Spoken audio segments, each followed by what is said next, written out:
Good evening, everyone. Just a reminder, we record our studies and we post them on YouTube. So if you don't feel comfortable with it, you can remove yourself.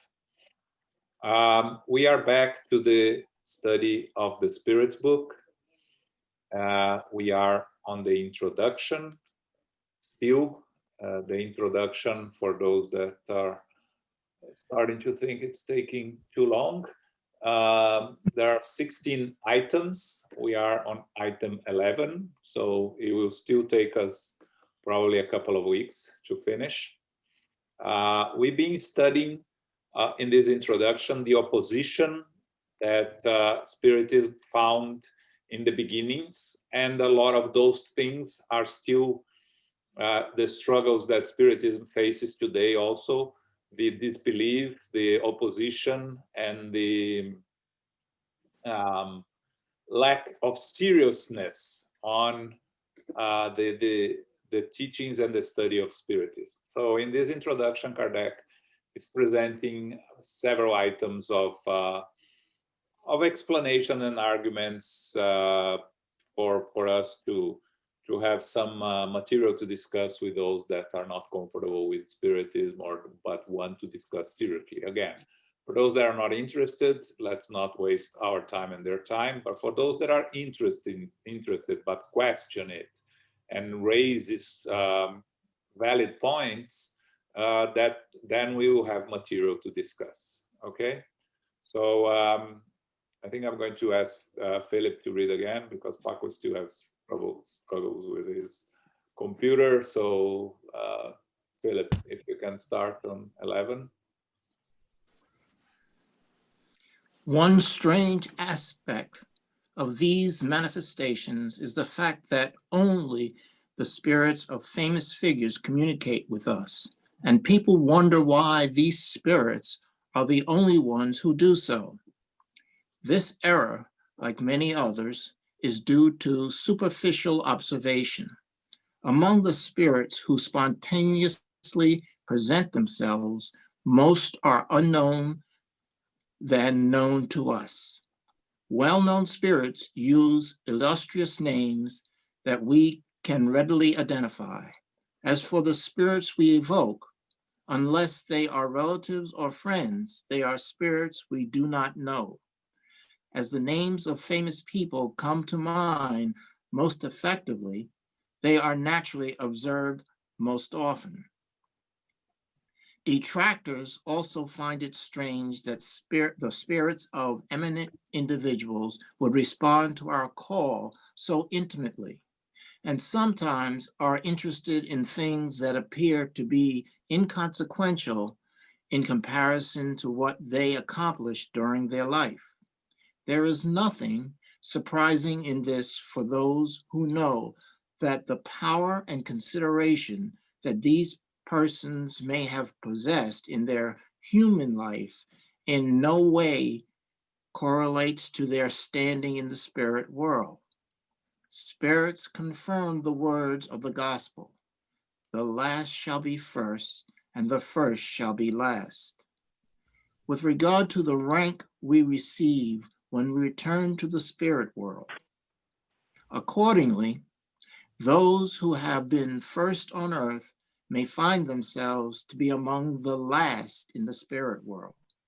Those who are worshipped and revered on the earth may find themselves below the poorest craftsmen, as all their glory is left behind when they leave this world. In a similar vein, the most powerful monarch may be ranked below the lowest of his or her subjects. Okay. So, what Kardec is discussing here is the fact that a lot of the communications in the beginning of Spiritism belongs to famous figures that were quickly recognized. And you'll find in the Spirits books, the gospel communications from St. Louis, from other famous individuals of the time. And what Kardec is saying here is that the spirits, when they want to deliver a message, and they want to be heard, especially in the beginning. They have because we are attached to famous names, because we pay more attention to the name, to messages that come from, let's say, famous spirits. That's why the spirits choose to use their names to give, to call our attention. They are very, they stressed throughout the work of the codification that what matters is the message, because we can never guarantee the identity of the spirit. Of course, there are indications, especially for those that receive communications from loved ones. There is this file and things like that that we're going to see in the next item. And from the spirits that were famous and left something written, we can talk about also about style, about type of communication. But what Kardec is saying to us here, you know, a lot of spirits that communicate are spirits that are unknown to us. So if they are part of a congregation of spirits of same level of evolution of spirits that we know, they may use, and we are going to talk a little bit about that later, they may use the name of famous spirits in order to give us more of a comfort in terms of that we are receiving a message that is a message that is from someone important. Now, in terms of the quality of the messages, what Kardec is telling us here is that, you know, the fact that there were important people here on earth does not guarantee a position in the spiritual world. If they are evolved intellectually, but not evolved morally, they may find themselves in the spiritual world in inferior places than humble spirits, morally elevated, but less elevated intellectually. So that's what he says here when he says the last shall be the first and the first shall be the last. Meaning, what is really our currency in the spiritual world is our moral evolvement. And if spirits that have intellectual knowledge but lack of knowledge of the spiritual world or of what's around them give us communications, we can expect that their communications will be limited by their knowledge and understanding of the spiritual world. If they are talking about things of the material world, they can be knowledgeable because they are still connected to matter by their last incarnations, but their knowledge of the spiritual world may be limited and may be mistaken many times. Okay, so that's what Kardec was trying to explain to us here in terms of be very careful with the messages that are signed, because we don't know if this spirit is an elevated spirit. The fact that he was an important person here on earth does not mean that he's an evolved spirit. Again, if we take any name from the past and famous name of the past, let's not talk about King Louis IX, because we know that that's St. Louis, but let's say Louis XIV, the Sun King, that was one of the most important kings of France. We have no idea how evolved he is morally. We know that he had a lot of power on earth and he had a lot of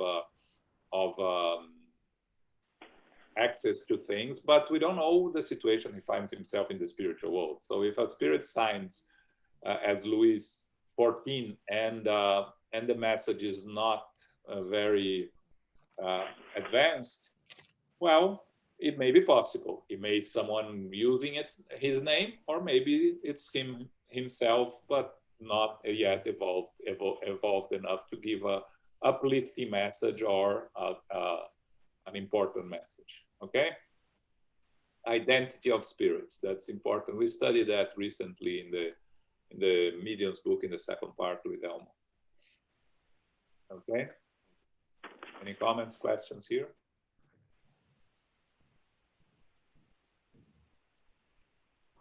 Okay, go on, Philip. The borrowing of well-known and respected names by inferior spirits has been observed and confirmed by the spirits themselves. How can we be sure, then, that spirits who reveal themselves as Socrates, Julius Caesar, Charlemagne, Fenelon, Napoleon, and Washington were really these men that they claim to have been? This doubt even persists among many passionate advocates of Spiritism. They believe in the intervention and manifestation of spirits, but wonder how we can be certain of their identity. In truth, this assurance is very difficult to obtain.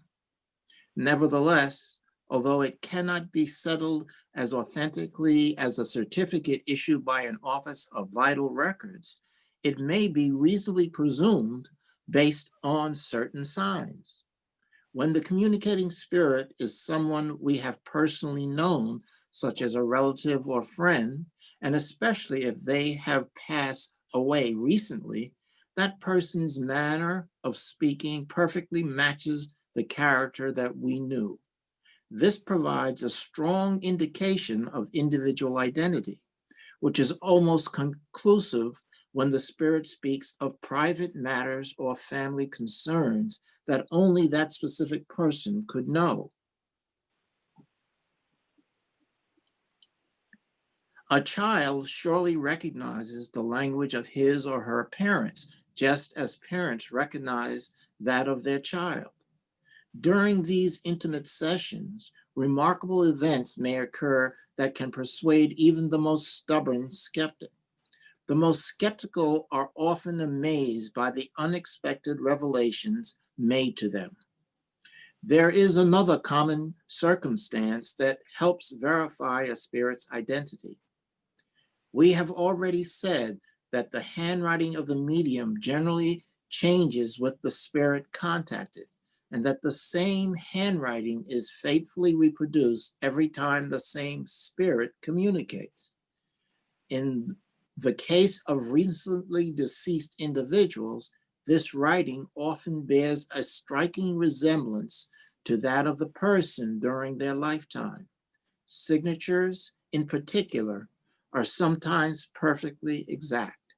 We are still far from presenting this fact as a general rule or constant recurrence, but it is worthy of notice. Spirits who attained a certain degree of purification are entirely free of all physical influences. Still, as long as they are not completely dematerialized, the expression that they use, they retain most of the ideas, inclinations, and even habits that they had while on Earth, all of which constitute additional means of identification. This is particularly found in the vast number of small details that are only caught through unrelenting and attentive observation. Spirits who were once authors have been known to discuss their own works or theories, approving or criticizing certain parts. Other spirits may even reveal circumstances connected with their life or death. From these indications, we obtain what may be regarded as moral proof of their identity, the only type that can be sought under abstract circumstances.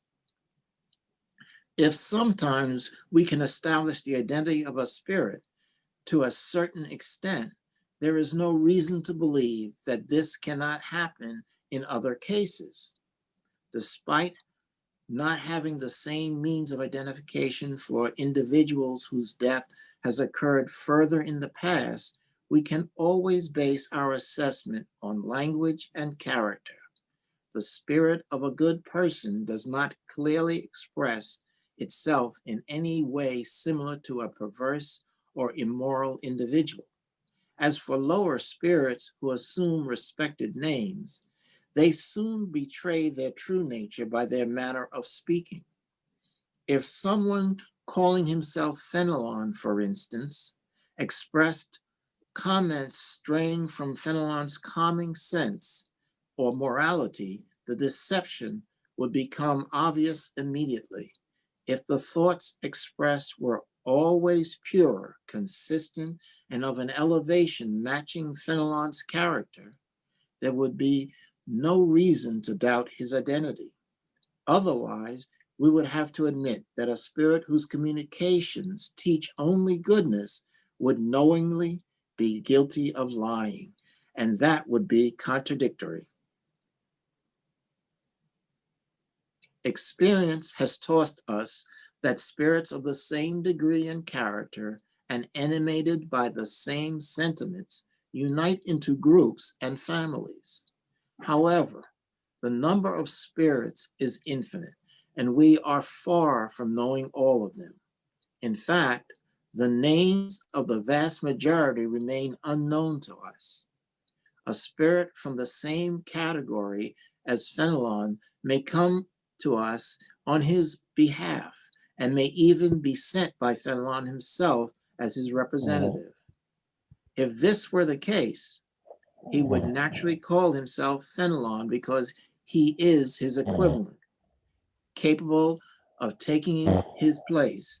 And because we need a name in order to form an idea with regard to him, what does it matter whether a spirit is really Fenelon or not?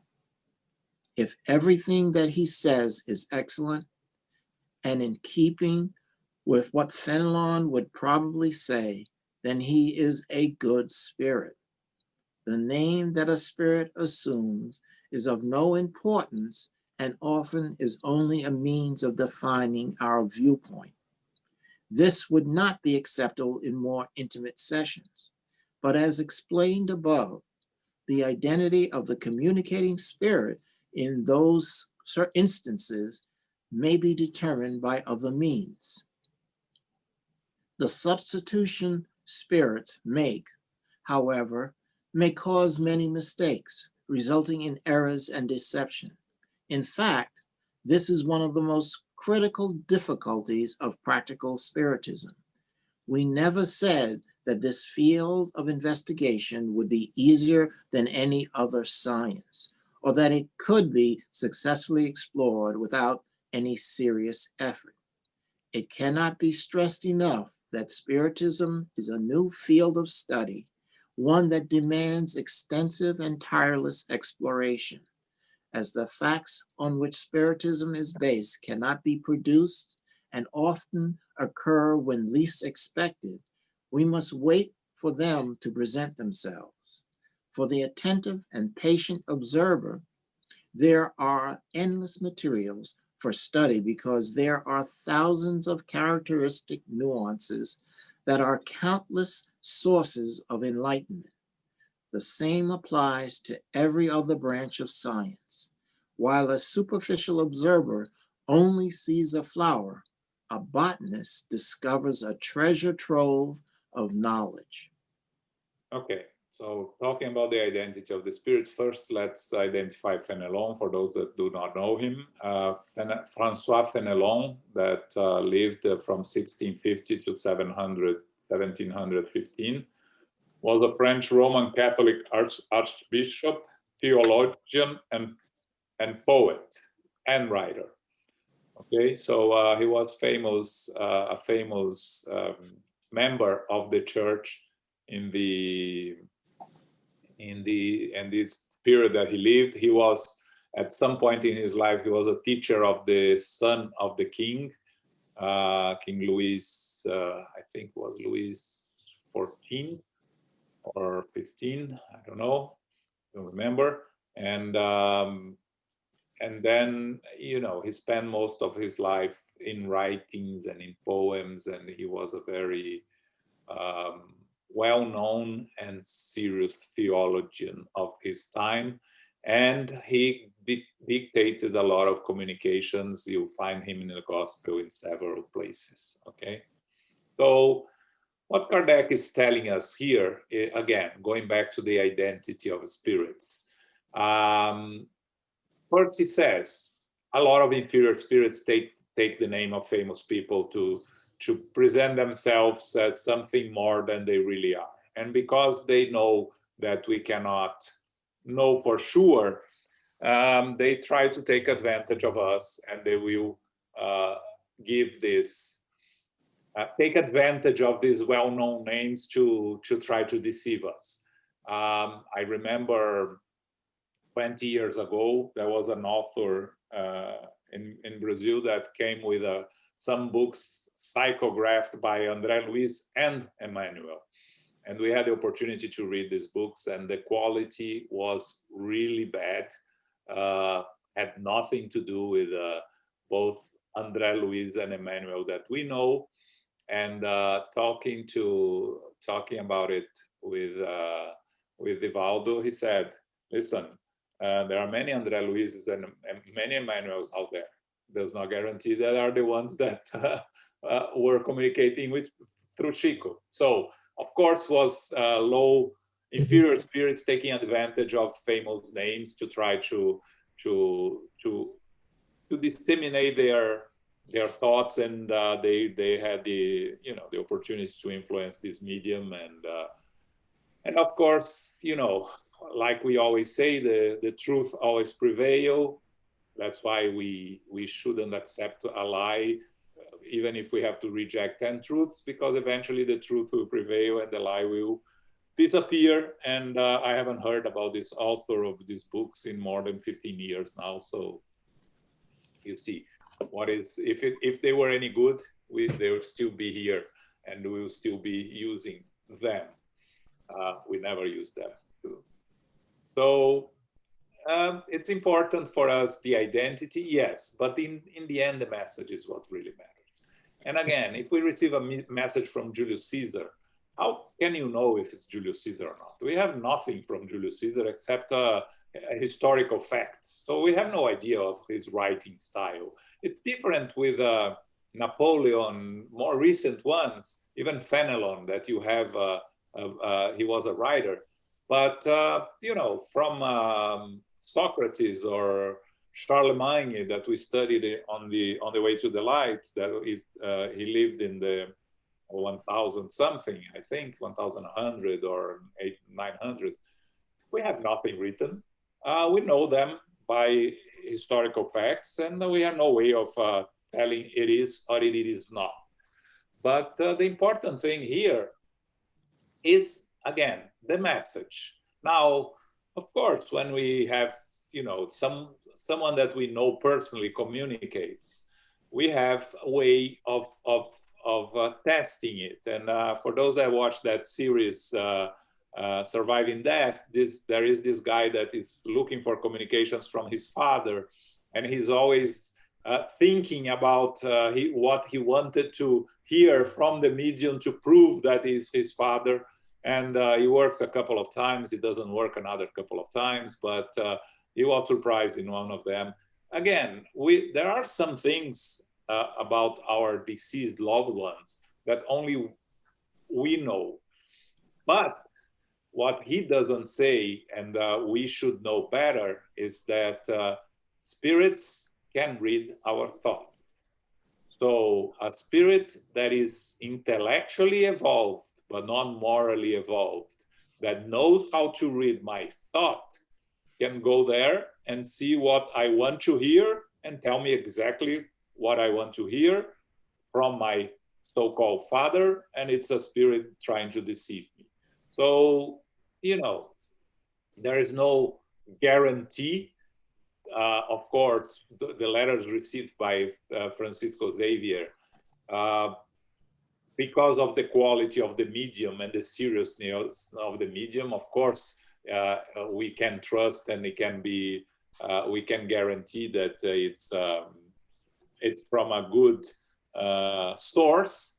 But if we go to an unknown medium and hope to receive a message from a loved one, there is no guarantee that we are receiving a message from a loved one or a spirit that is making, taking advantage of us and taking this opportunity to make fun of us.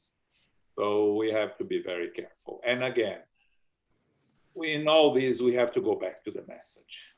The message is what matters, and an evolved spirit will keep the quality of the message throughout communications. Kardec mentions here the writing, the handwriting of the medium that changes.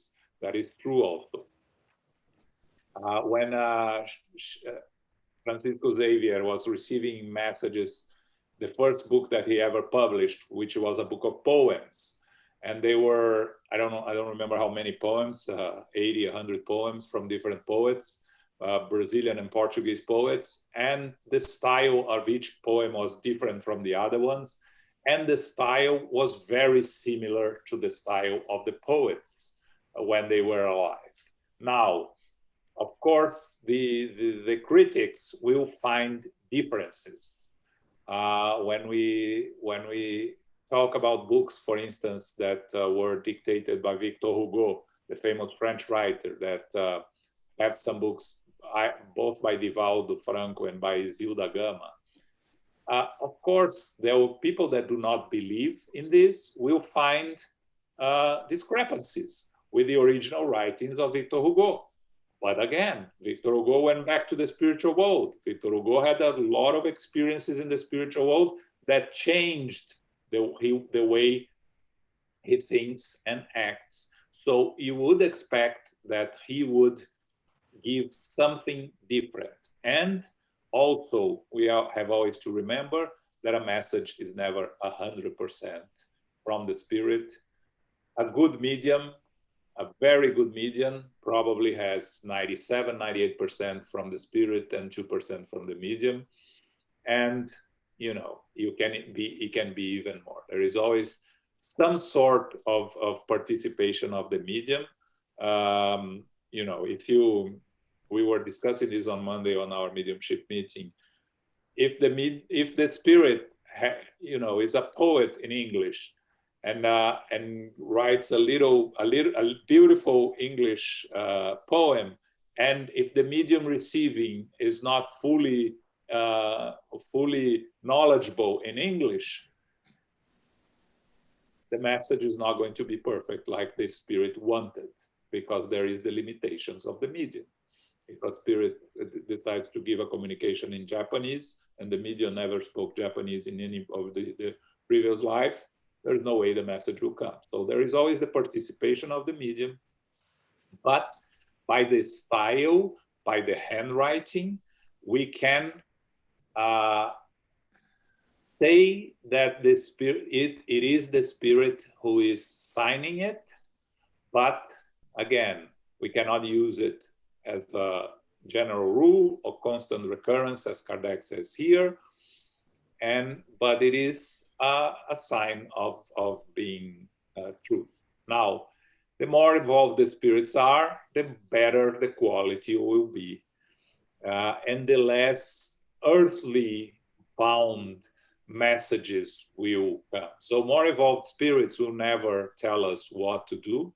They will inspire us to move into the right direction. Of course, you know, there is always the interference and the abilities of the medium that we have to consider, because communications come through thought. So the medium will receive a thought, and they will put into words or into writing a thought the medium received. And that, of course, can be different from what the medium originally tried, or from the spirit originally tried to say. So that's very important also. Okay. You know, we can continue trying to identify the spirits. He talks a lot about Fenelon here when he says that a good spirit, an evolved spirit, will not lie. So if he's saying that it is Fenelon, and the message is good, and the message is similar to what Fenelon would have written when he was incarnated, we have no reasons to doubt that the spirit is either himself or comes from the group of spirits that match Fenelon's character and evolvement, that is using the name of Fenelon to make it to make us be more attentive to the message. Okay, but if we cannot keep the quality of the messages as you receive, the writing goes on and on, then we start challenging the idea that is Fenelon that is communicating. Okay, I think that's it. Let me see if there's anything else more. Again, it's a lot about identity of the spirits, and it is important, but it is not really what matters. What matters most of all is the quality of the messages. If the message is good, if the message is enlightened, if the message is of hope, if it comes from someone we know, or if it comes from John Smith, it doesn't matter. What matters is the quality of the message. Okay. I don't know if any of the mediums want to say anything about their experience. Fabio, Renato. No, I think you covered pretty much everything. No, if anybody have any question, but no, I wouldn't add anything. Okay. Elmo, anything else on mediumship here on the spirits? You're on mute, Elmo, if you're trying to speak.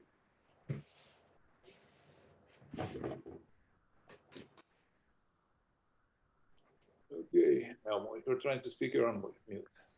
Anyway, Renato, good?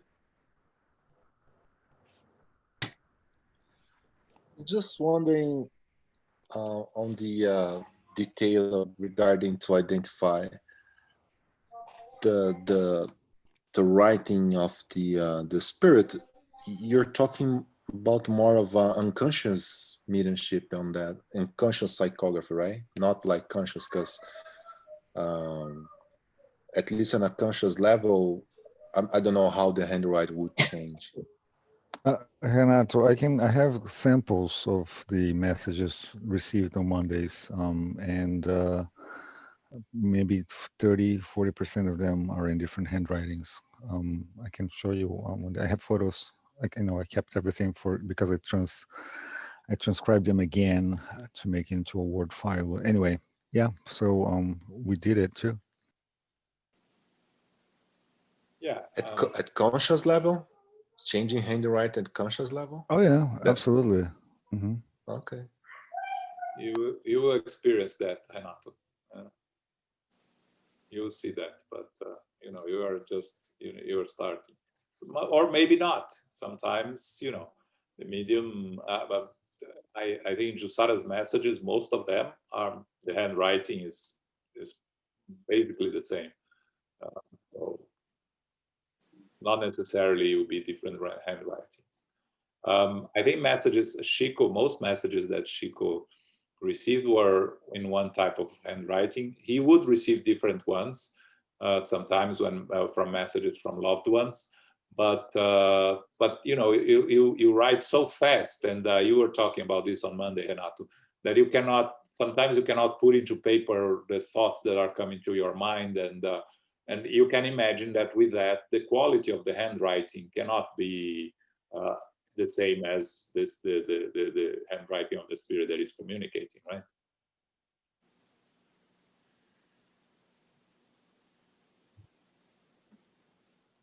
Okay. Anything else? Okay. All right. Go ahead, Philip. 13. The above observations lead us to address the discrepancies that exist in the statements made by spirits, which is another difficulty imposed on Spiritism. Spirits differ widely with respect to their knowledge and integrity.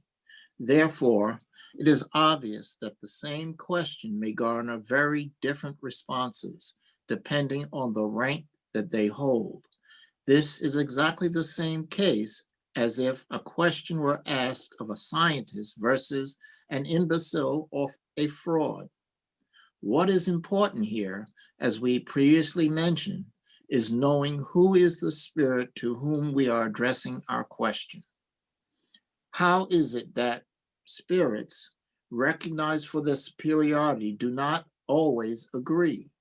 First, other causes may have an influence on the nature of the answers regardless of the quality of the spirits themselves.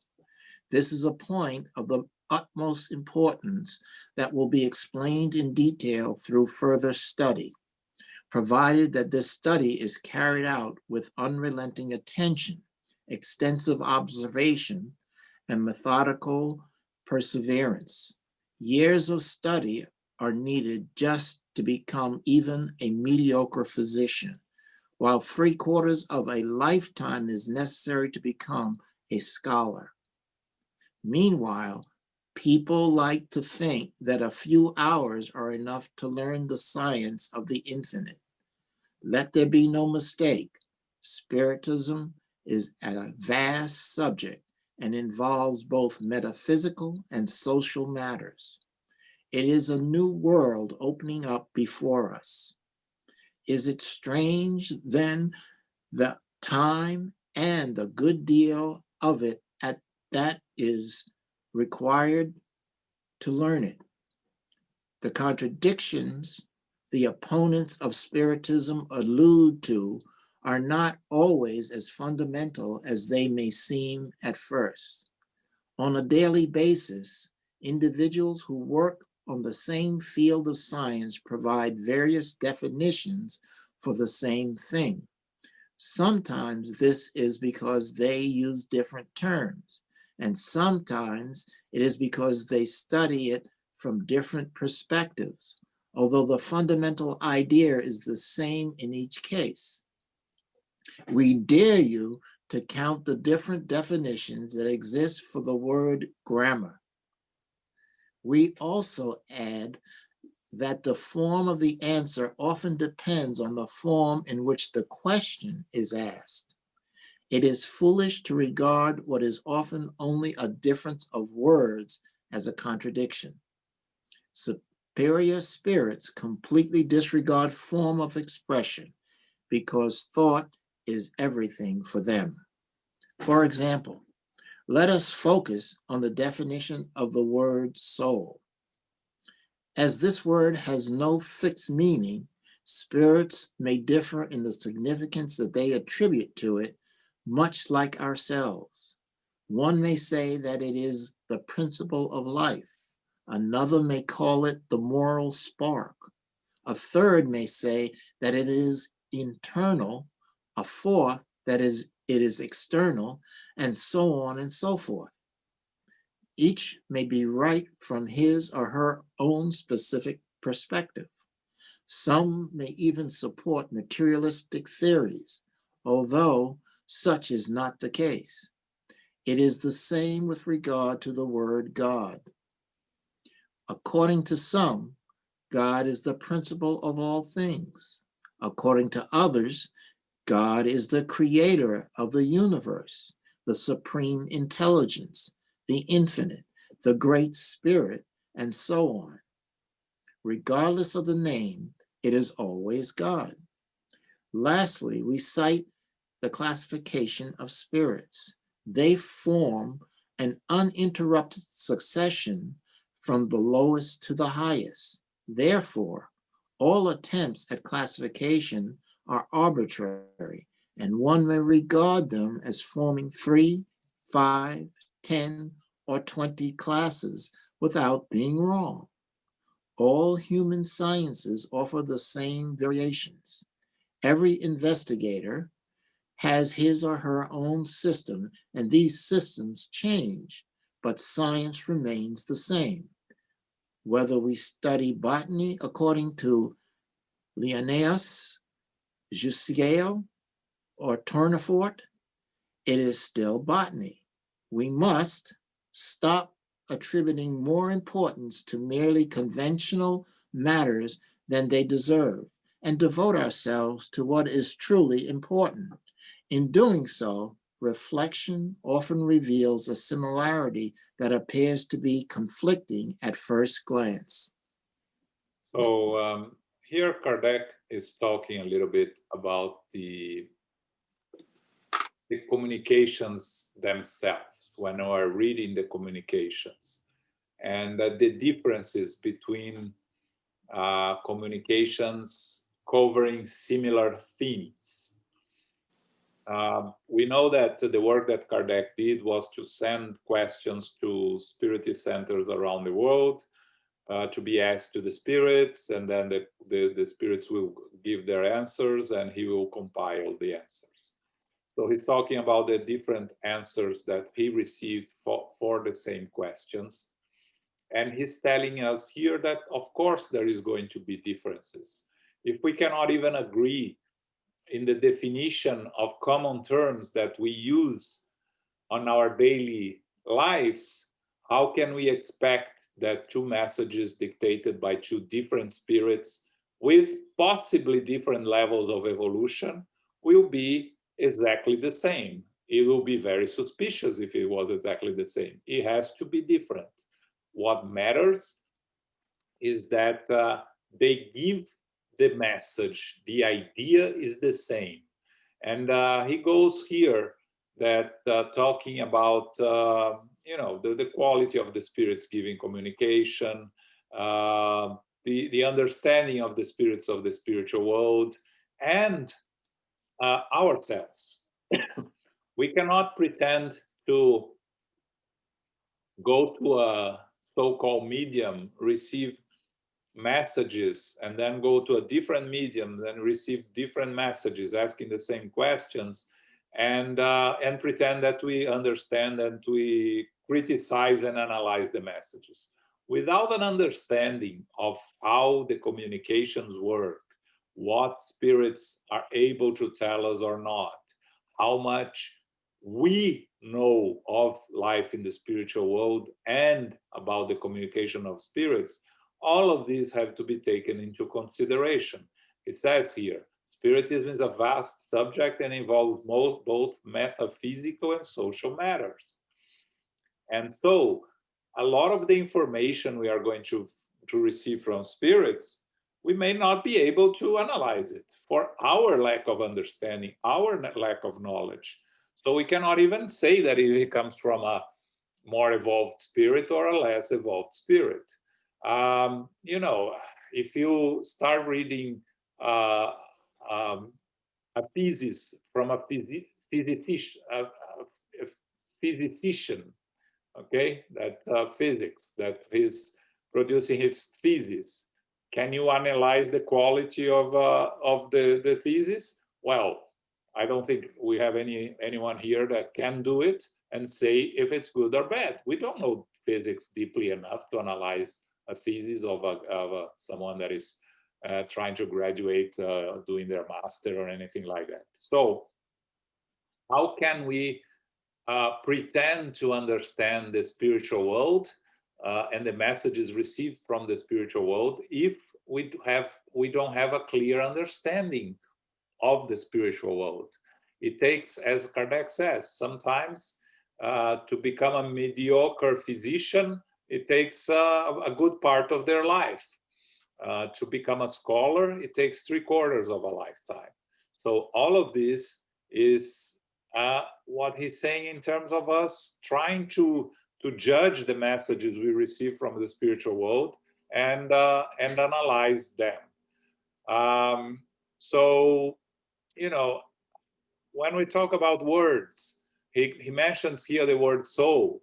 We know, and we discussed this in the beginning of this introduction, that according to, for us spiritists in our studies, we are going to define the word soul as an incarnate spirit. But it is for us to make our work of studying easier. So a spirit in the spiritual world is a wandering spirit, an errant spirit. A spirit incarnated is a soul.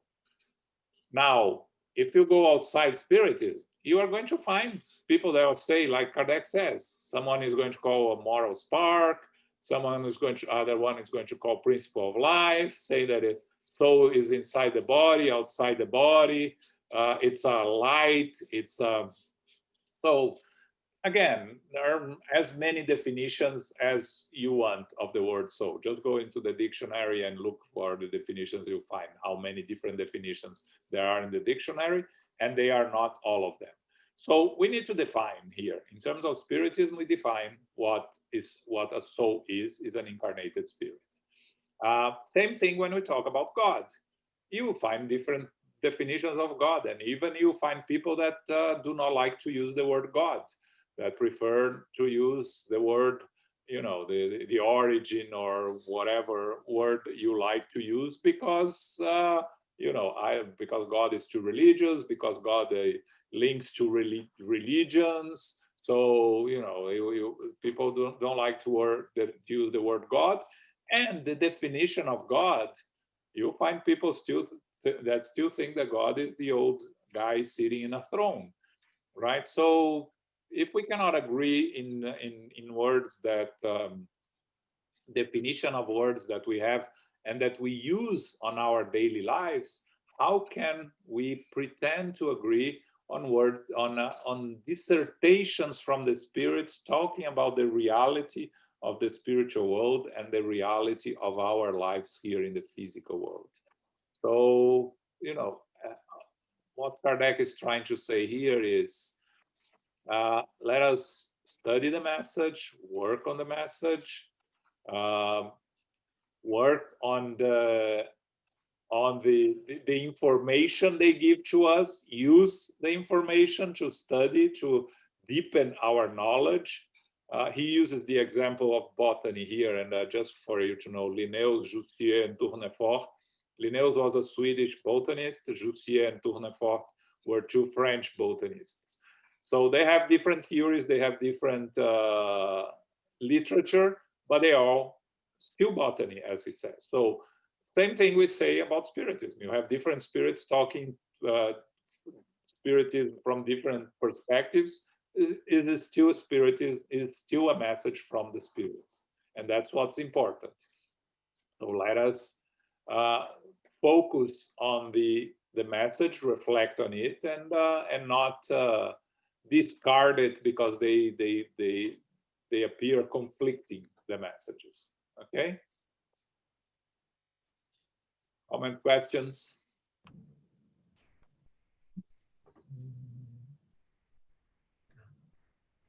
Nothing? Very quiet. Okay, we can do one more.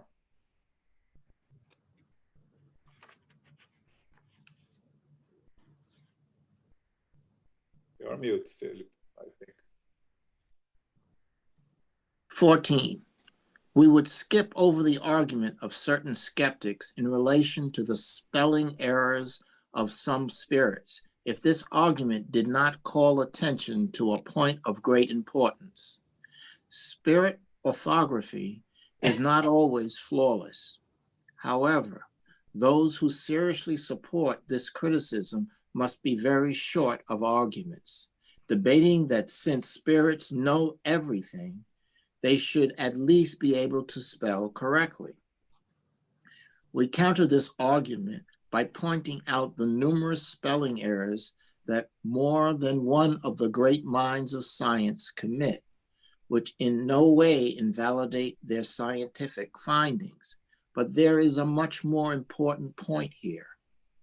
For spirits, especially superior spirits, the idea is everything while the form is nothing. Free of matter, their language is as rapid as thought. Since it is their thoughts that are directly communicated, it must therefore be very bothersome to use human speech when they communicate with us. Through our long forms and inability to convey all ideas, it is curious to see the means they employ to preclude this difficulty. It is the same for us when we have to express ourselves in a language with longer words and phrases, with fewer expressions than those we usually employ. This is the difficulty suffered by geniuses, impatient and frustrated by the constraint of their pens. which always lag behind their thoughts. In light of this, it is easy to understand why spirits attach little importance to spelling, especially in communication of serious and profound teachings.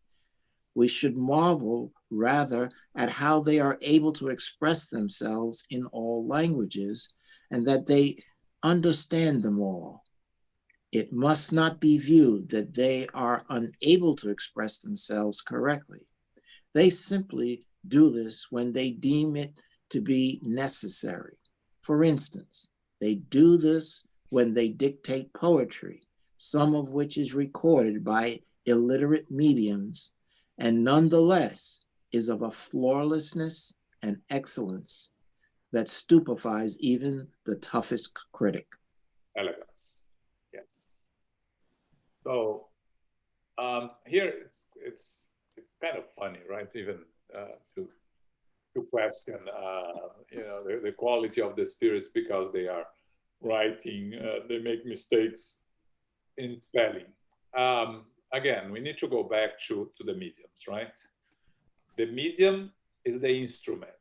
If the medium doesn't know how to write correctly, the medium is going to make mistakes in spelling mistakes. Doesn't mean that the spirit doesn't know how to spell. It means that the medium doesn't know how to write. And because the communication is done via thought, it's not dictated, means that the spirit sends a thought to the medium that interprets this thought, make it words, and write the words. So that, of course, will make it more susceptible to mistakes in orthography. And also, something that I mentioned before here, and Renato were discussing this also on Monday, the speed of the thoughts that come and the speed that the medium has to write. And many times we see the mediums on Monday that receive written messages not being able to read them completely because they wrote something that they cannot understand their own writing because of the speed that they write the message.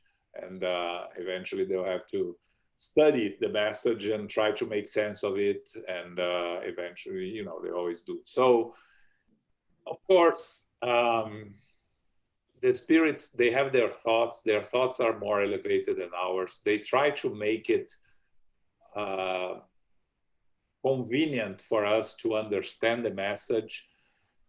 We're talking here about written messages, right? The verbal communications also will be limited by the ability of the medium to speak the language.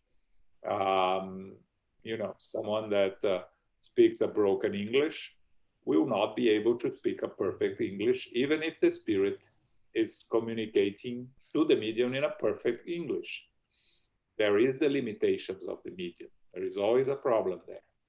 But also depends on the, on how to pack that into phrases and words and phrases that that we are used to employ. And for those that ever try to do a translation, you see the difficulty that we have to convey from one language to the others. I work a little bit with translations from Portuguese to English, and in Portuguese you have very long sentences. You have you have the whole paragraph is only one sentence. You try to do this in English, it loses completely the meaning. The English reader cannot read a message that doesn't have any stop in the middle, And some books of Emmanuel and André Luiz, when you read, you think about the translator, and the translator has to break it. So when you are breaking the original, you are not really doing 100% of justice to the message. It's the same thing with spirits. When they are communicating through thought. You cannot expect the medium to do justice to the spirit 100% because there is always limitations on the medium's side. it doesn't detract from the quality of the message. That is always the idea of that the Spirit was trying to bring to us. Okay, right, Renato?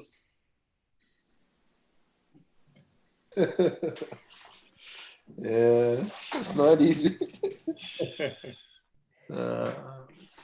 Just can I ask a back question? Because I know it took me a while until I was thinking. When you say that loved ones writing messages, sending messages, but if for example, for us that we spend most of our lives in Brazil and speaking Portuguese, so we don't have that many discarnate spirits in English that we know and have this relationship, familiarity, whatever you want to call it, to receive a message. So would the a friend or a family member that in this incarnation at least had no contact with English at all to send a message in English? Unlikely. The message, if you are going to receive a message from a loved one that didn't speak English, you are going to receive it in Portuguese. Now, if the medium has no ability to speak Portuguese or to have no Portuguese in their past lives, then the medium won't be able to transmit the message. Now, remember, the communication of more evolved spirits is done through thought. So even if the spirits can communicate in any language because it's through thought, but if it's not an evolved spirit, then the language will be a limitation. Yes, Jussara has received some messages from family members that have been in the center, and we had a friend that she received a message from his mother, and it was in Portuguese. She received the message in Portuguese and gave to him. It was a message to him. So she was there writing a lot of messages in English, and in the middle of them, she receives one in Portuguese. So, if the medium, it depends on the situation, depends on the spirit, but, if you're going to receive a communication from your grandmother, from one of the mediums in our center, it will be probably in Portuguese through a medium that speaks Portuguese. Just by logic. But if your grandmother is already an evolved spirit, there is no medium that speaks Portuguese or can write in Portuguese, she can definitely send a message in English, and you will receive because she knows you understand. You may doubt that it's hers, and it may create a problem, but they will use whatever resources available. Yes, can I just say something on that, Renato? In fact, the great majority of the messages that I have received on Mondays inside of the room during the passes, they have been from spirits that are working with us, and also from spirits that are related to us, in the sense that it just explained, not necessarily a direct relation that you remember, or but because there were many times instance, and just thinking about it, I can go back to them, where the messages were clear, the originator were clear in Portuguese, but it came to me in English, because the purpose of the work on Mondays was to the message to be read afterwards, and English is the language that everybody understands there. So I don't know if for that reason I was getting messages that otherwise in a different place, in a different country, would have been coming in Portuguese, but they were clearly meant for people that have been going to the center, not only to work there, but also to attend.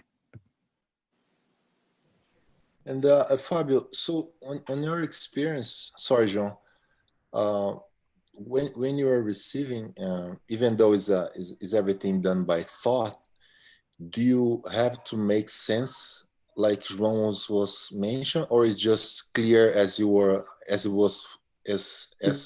It's hearing? clear as clear as you're hearing, and most of the times they're really fast, but there are times when the messages are sometimes short, mostly from the ones from Mondays. So it's not something that is extensive, like someone writing a book, say, but or receiving a book rather.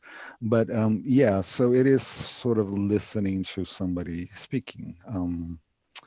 You can call it as a curated and very well edited voices in your head. You're there for a purpose. If I didn't have instructions or whatnot, I could be listening to the same voices in the subway, but the message will be a different tone. Yeah, same here, because I don't have time to think. It's just writing, so just trying to figure. Right. Yeah, thanks. Sure. Thanks, Fabio. Thanks a lot. Okay, so we have to stop here.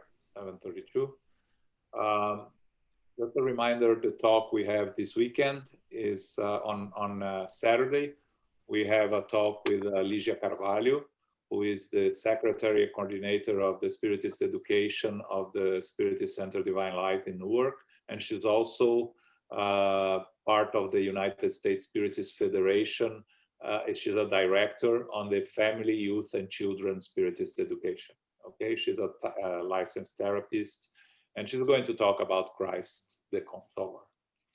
And on Sunday, we have the second part of the lecture that me and Elmo started in November, Mediumship of Intelligent Effects. We did the first part in November. We are going to finish the second part this Sunday at 11 a.m. You can watch here with us on Zoom, or you can watch on our YouTube channel, SPNY's YouTube channel, okay? This Sunday at 11 a.m. I will ask Carol to do our final prayer, please. Yes, thank you, John. Thank you very much. Infinite Creator and Supreme Intelligence, we are grateful to be together this evening to share in our studies of the Spirit's book, the introduction chapters. We are grateful for the knowledge that we have received, the information that will be useful for us as we go forward in our study. We are grateful for the spiritual benefactors who are with us, the good spirits, the mentors who are guiding us, helping us to be more illumined, more enlightened, and have a greater appreciation for the nuances of this study. We are grateful again that we have the connectivity through our computer, through the Zoom, to help us be together again each week. May we continue throughout the week with our prayers, with our studies, with our mindfulness as we go forward day to day. May we share this knowledge as we are able to do so through our discernment, as others are able to receive it. May we go forth and receive the love and light of Christ within, helping us to be inspired, to be guided, and to be ready to be of service each day. We are grateful. We are thankful for all the blessings that we have received this evening from the spirit world, as well as through our minds, analyzing what we have learned. May we close now and humbly ask for safety and protection as we go forth to family, friends. May we be beacons of light in this world. May we be of service, and may we be mindful of all the teachings that we have accrued. We have a great wealth of knowledge, and it is always expanding to do the greater good in the world. Go forth now as beacons of light. Go forth now in peace. So be.